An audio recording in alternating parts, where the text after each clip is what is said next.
বাপরে বাপ, যা রোদ পড়েছে না, শরীরটা একেবারে নেতিয়ে গেল। উফ, একটু বিশ্রাম নিয়ে নেই বাপু।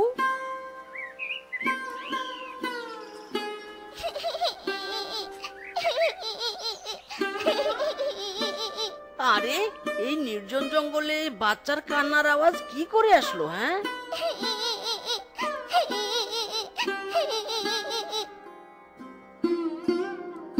আরে কি সুন্দর ফুটফুটে ছানাটা।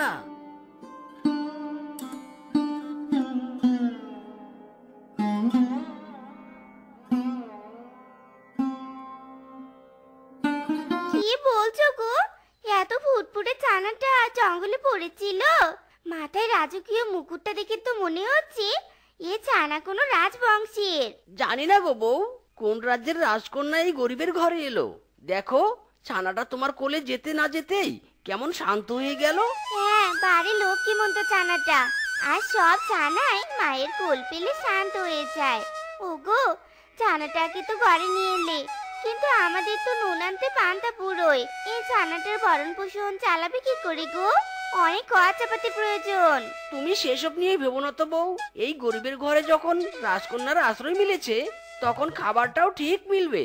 তুমি শুধু মেয়েটাকে আদর ভালোবাসা দিয়ে আগলে রেখো। আমি যাই, দেখি মদন কাকার বাড়িতে গাভীর দুধ পাই কিনা।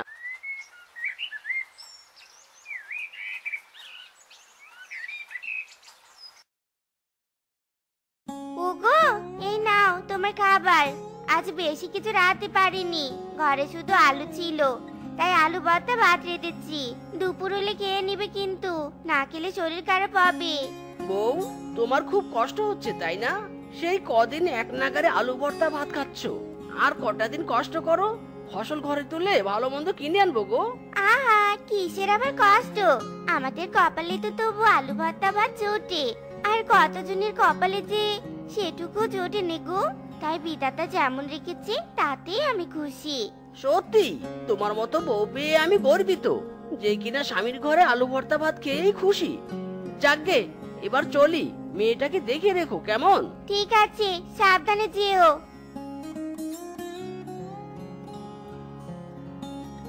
আরে মিষ্টিদা, কি খবর? তোমার জমির সামন দিয়ে এলাম। এবার দেখছি তোমার জমিতে ফসল ভালোই হয়েছে, বেশ দাম পাবে এবার। হ্যাঁ রে, ফসল তো ভালোই হয়েছে, এবার ভালোই ভালোই কাটতে পারলে হয়। ফসল কাটার সময় একা না পারলে আমাকে ডাক দিও, হাতাহাতি করে দেব। আচ্ছা ঠিক আছে রে, প্রয়োজন হলে অবশ্যই ডাক দিব। এখন যাই কেমন।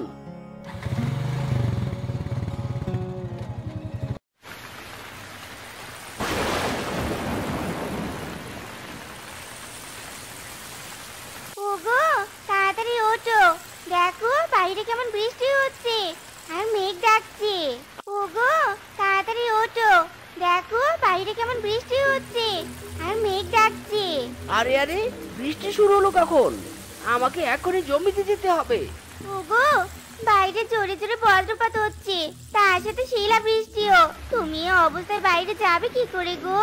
যেতে হবে বউ, যেতে হবে, না হলে আমার সব ফসল নষ্ট হয়ে যাবে।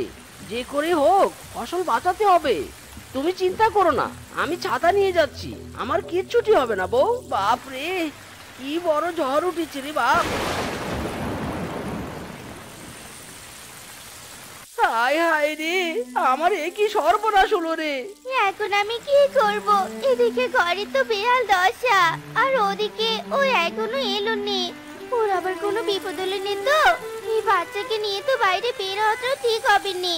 আর বিধাতা, তুমি রক্ষে করো, এ ঝড় থামিয়ে দাও বিধাতা, থামিয়ে দাও। না জানি কি অবস্থা ওদের। না না, তাড়াতাড়ি বাড়ির দিকে ফিরতে হবে। আহ,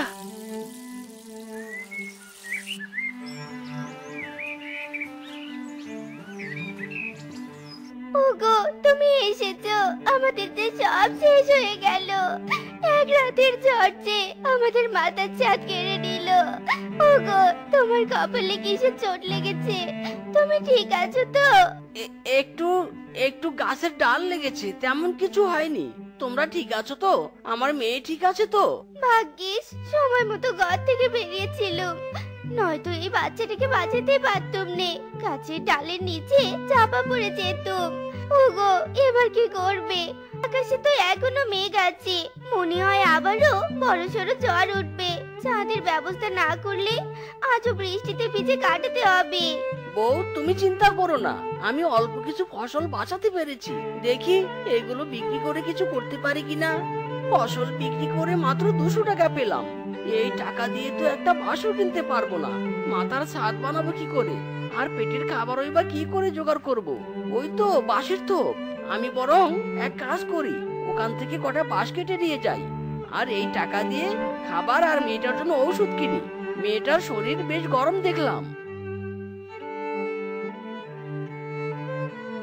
এই বেটা, তোর সাহস তো কম নয়, আমাকে না বলে আমার বাঁশ কাটছিস? আমি দুঃখিত বাঘ মামা, আসলে আমি জানতাম না যে এটা আপনার বাঁশের থোপ। বাঘ মামা, আমাকে দয়া করে কটা বাঁশ দাও না। গতকাল ঝড়ের কারণে আমার বাড়িটা ভেঙে গেছে, বউ বাচ্চা নিয়ে গাছতলায় পড়ে আছি। দয়া করে একটু সাহায্য করুন। বাঁশের দাম জানিস? বাজারে একটা বাঁশের দাম 500 টাকা, আর সেই 500 টাকার বাঁশ আমি তোকে মাগনা দেবো নাকি? বাঁশ নিতে হলে টাকা দিয়ে কিনে নে। বাঘ মামা, আমার কাছে তো অত টাকা পয়সা নেই, সামান্য 200 টাকা আছে, ওটা দিয়ে খাবার কিনবো। আপনি না হয় আমায় বাকিতেই দিন, পরে কাজ করে শোধ করে দেব। দয়া করে এই গরিবকে ফিরিয়ে দিবেন না। বাকির নাম ফাঁকি, ওসব বাকিটাকে আমি রাখি না।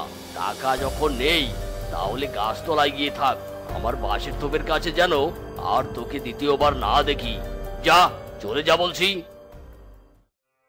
ওগো কোনো উপায় পেলে? এগুলো দিয়ে কোনো রকমে মাথা গোজার ব্যবস্থা করতে হবে, তাছাড়া আর কোনো উপায় নেই বউ।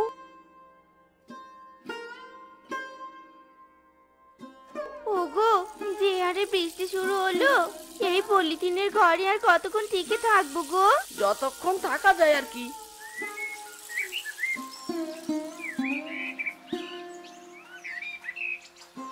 ওগো শুনছো, টানা 2 দিনের বৃষ্টিতে তো পলিথিনের ঘরটা ভেঙে পড়লো।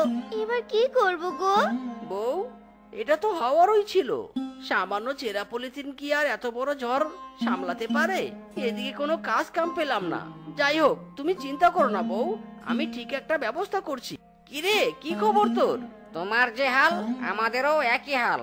এবারের বর্ষার মৌসুম শুরু হতে না হতে আমাদের অবস্থা একেবারে নাজেহাল। চলো, আমি একটা কাজের সন্ধান পেয়েছি। টাকা উপার্জন না করলে বউ বাচ্চা নিয়ে না খেয়ে থাকতে হবে। চলো চলো।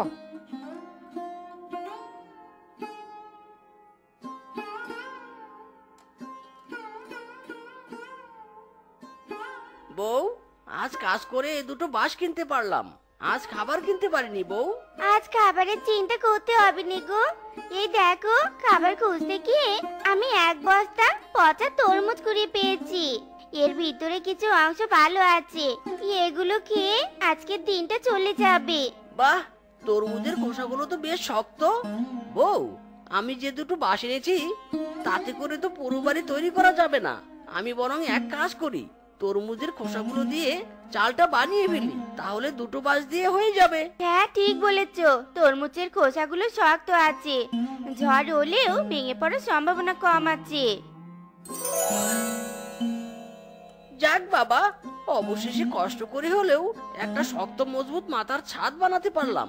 এখন আর কোনো ভয় নেই বউ, এ ঘর সহজে ভাঙবে না। আর বউ, আমি ইটের কারখানায় একটা ছোট কাজ পেয়েছি। বেশ ভালো, ওই কাজ দিয়ে টেনে টুনে সংসারটা এমনি চলে যাবে গো।